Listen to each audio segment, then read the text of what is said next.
we'll take our final story with this video of a young boy whose shocking revelation of a career path has generated a huge debate on social media. Let's take a look. What do you want to be when you grow up? A murderer because I like killing. My brain tells me if I like killing or not. I like killing because when I first watched my grown-up killing show, myself started to like killing, and then my brain started to like tell me what to do with killing in it. So I like murders and I like killing in my life. I'm gonna kill everybody in the world except for my family because they just didn't do anything to me. I just like killing. So just any type of person, it doesn't matter? What about me? Yeah. Even me? No, not even my teachers either. Okay, because I'm the first person that you told this. Am I? Yeah? So, I just like killing. So what are you going to be again when you grow up? A murderer. Okay. Rufai, what do you make of this? Would you say this is an excessive video game, or this little boy should be locked up, really? No, it shouldn't be locked up. Psychologists should start working with him now. You know why? Because he's going to do it. You know, and he has 90% chance of doing it. One, he has the intention. Two, he lives in a country where it's so easy to get guns. Absolutely, that all right, too. You can get AR-15s and rifles and all. It's America. But thirdly, you hear what he said there. The role of the media is important. Let's be careful what we expose our children to. He doesn't have a reason to kill, but he says, I love the killing shows I watch. Right. So parents should be careful what their children are watching, and parents should be careful the kind of trauma their children are seeing at a certain age. You know why? He's inculcated that trauma he's seeing through the killing shows at a certain age because his brain is still in formation. And his brain has been formed for life. These are the formative years. And that's why we should be careful on how, that's why I say parenting is intentional stuff. It's not just having children. You have to be intentional. So they need to get him across to psychologists, start to watch him. But if they leave him to roam like a normal citizen, he will do it. He's in a country where you have access to guns and all of that, and he's got the motive in the head. He will kill. Tundu Abiola. I read about Jeffrey Dahmer, Ted Bundy, a bunch of serial killers, and they manifest those traits from childhood. Yes. And they start by torturing and killing animals, like a stray cat, a stray dog, and they get that bloodlust. This child is dangerous. I can also never forget the case of Jamie Bulger, the 2-year-old child whose mother turned her back in a shop in the UK. This was many years ago. I was in school, and I still remember so vividly.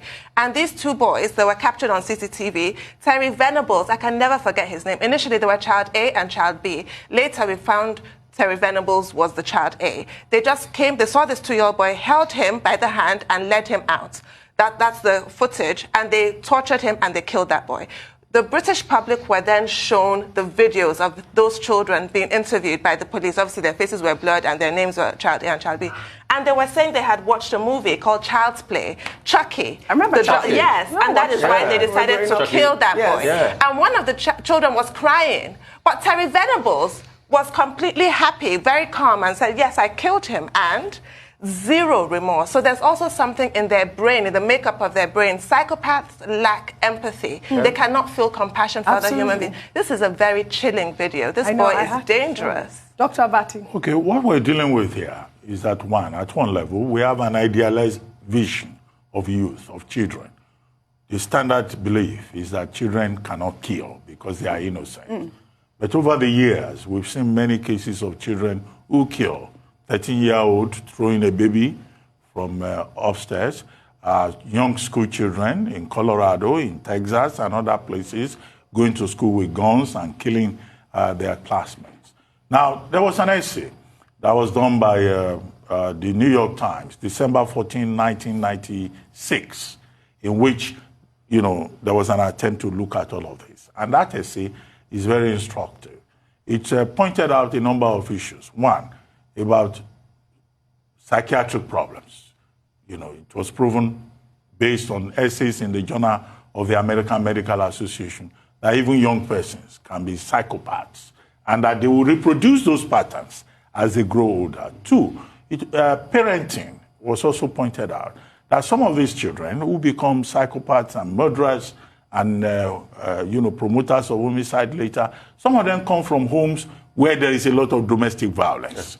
And they grow up believing that violence is the norm. The third point, of course, has to do with, the fact that some parents, which is the point that Rufai was making, do not pay enough attention to how their children grow up. They just abandon them, and these children are nurtured, by other forces within the environment, particularly now that there's a lot of violence in, popular culture. Right. So these are some of the problems. The concept is that of the battering child, the child, who just grows up and he wants to kill. And it's unfortunate that we have this demonstration of a child saying he would love to kill. But he made an exception. He says, except members of his family. Yes. But who knows whether his psychosis will not grow to a level where even members of his family will not be helped. So I think that, he needs help.